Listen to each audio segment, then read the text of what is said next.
It was a quote from Coco Chanel. She said something like, I don't care what you think about me, I don't think about you at all. And this has a lot of meaning when we feel a little bit embarrassed because we still think about people who actually do not deserve our thoughts.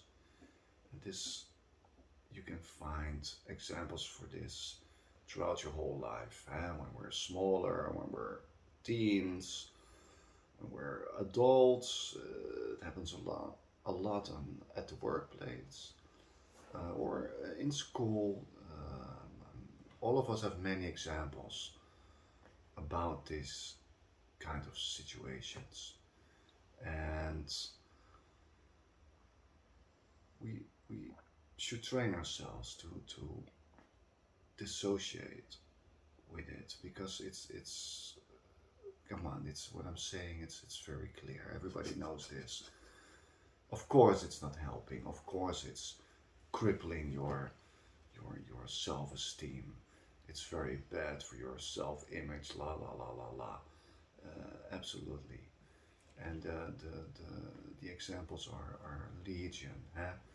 Uh, Old managers that always had it in for you, that never uh, gave you a nice, uh, give you any nice support or a nice compliment or job well done, none whatsoever.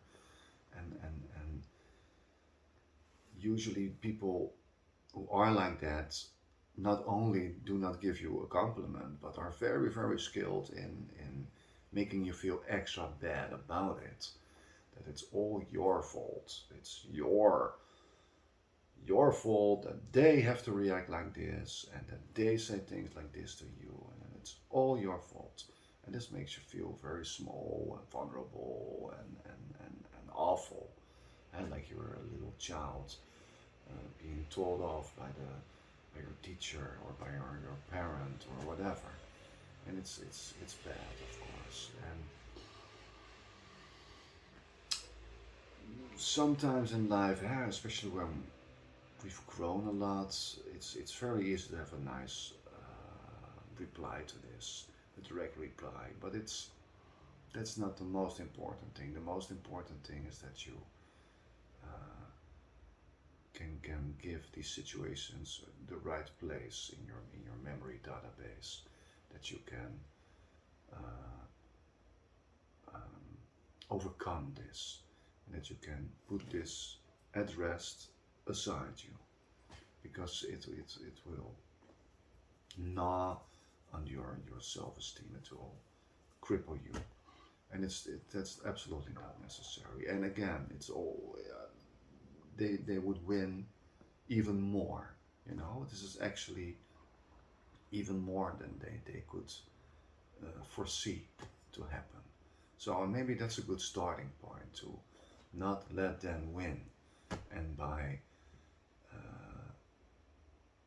by recalling that, and for yourself, like not let them win, and um,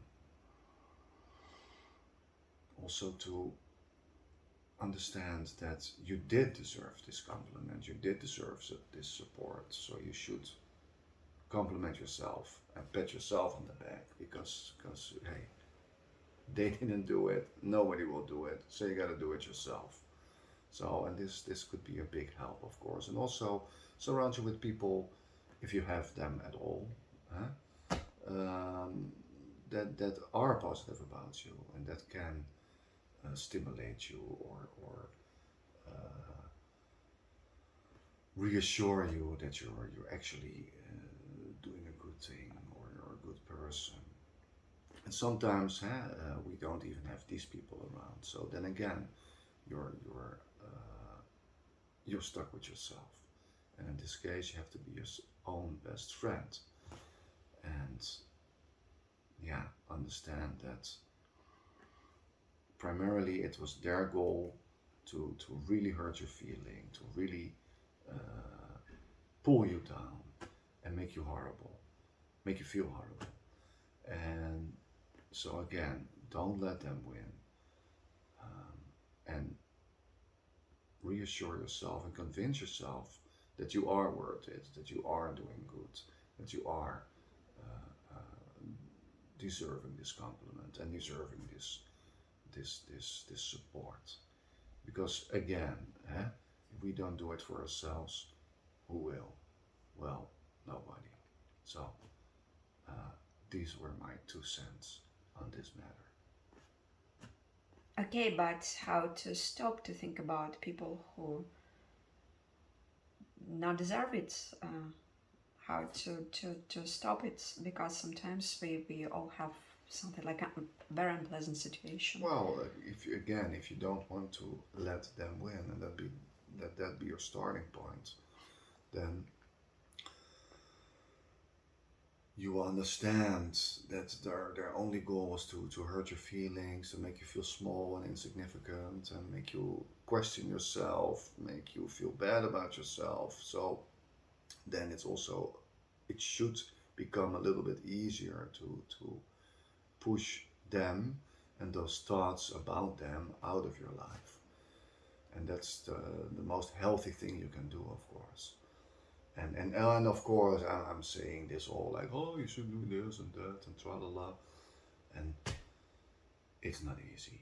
And it's all a work in progress. So at least it's already helping if you're doing something with it, if you're willing to start with this. And the most healthy thing is acknowledging that they were just out to hurt you. And that's the most important thing.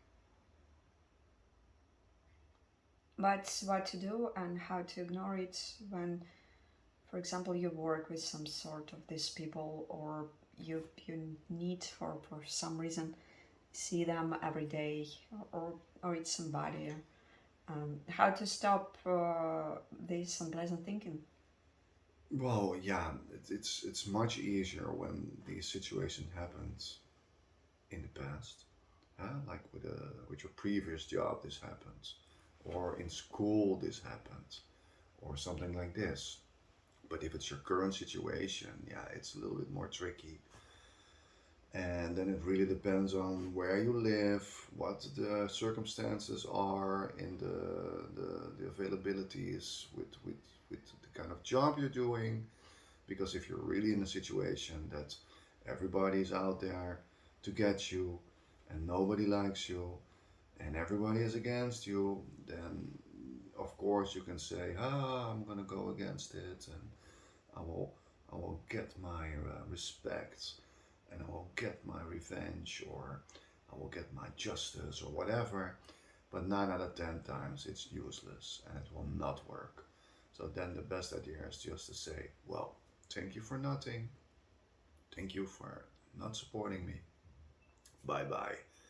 Up and I'm up to my next job, because otherwise you're just hurting yourself. But again, this is very easy said, because sometimes there is no opportunity to find another job, or it's your last chance, or something like this, or your family depends on it, or things like that. So then it's a little bit more difficult, of course. Um, and what to do then what to do. Then you should see if you can get any support at all, maybe outside of your direct group of colleagues. Maybe there's somebody else who you feel connected to, or you can relate to, or can discuss things.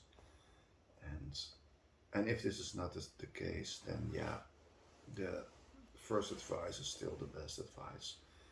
Try to find another job. Sometimes it can be the group of people, like not necessarily job. It can be the friends who were not your friends at all, and you finally figure out something, or somebody you consider like very close, but they're not.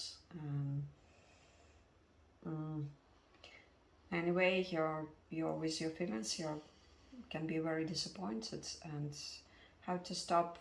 Think about, for example, a friend who betrayed you very bad, or ex-partner, for example, because it's not only about job or school, kindergarten, something else.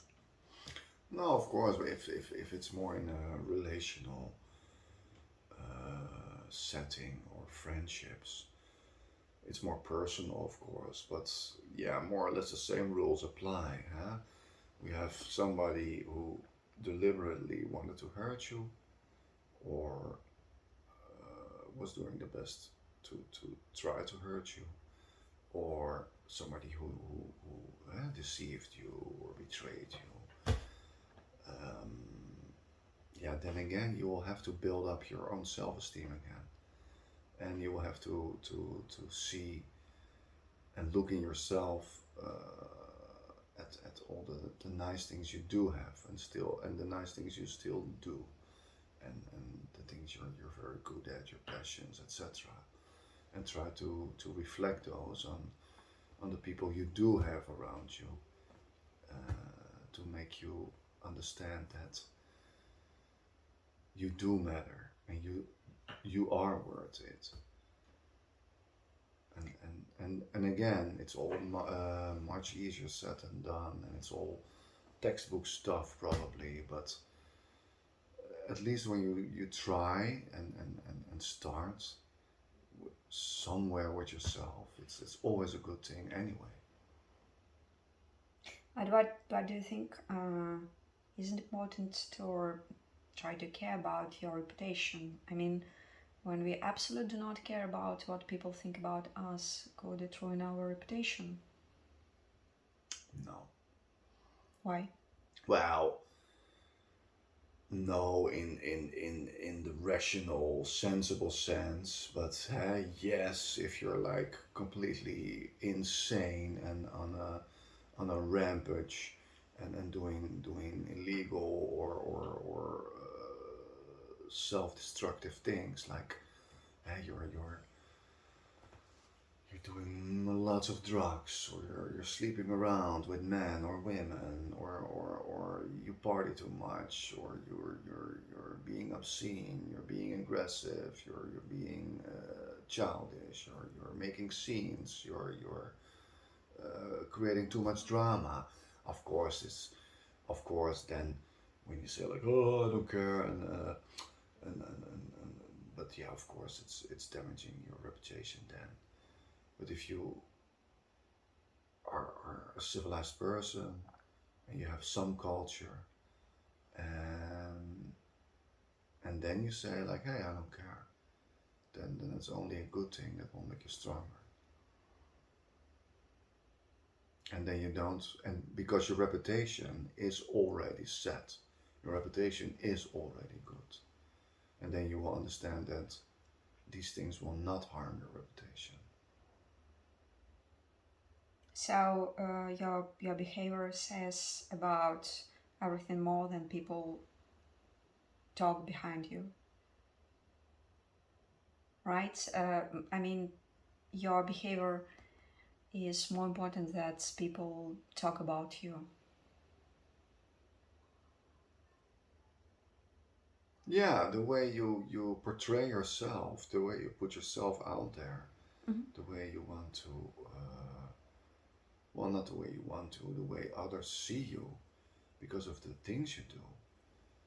That is much more important, because that's the real image you put out there from and about yourself, instead of uh, finding it very important what others say about you or write about you. No, then you have it all in your own hands, and you control it much more. So can we consider like if every time decide what people think about us, it's like some sort of neurosis, and better to get rid of this habit. Of course it It's like, is, of course it is, but come on, we're human beings, so we're full of neurosis. You know, we have neurosis for everything and about anything, so that's also very human. But and usually most of us have a balance in it. so you know how much it afflicts you or it doesn't. And you know how to control it sometimes, but sometimes you don't, of course. But yeah, what you say is right. Uh, if you care too much, yeah, you will be your own victim. And you will only be victimized and you victimize yourself. So, so thank you. And these were my 2 cents about it.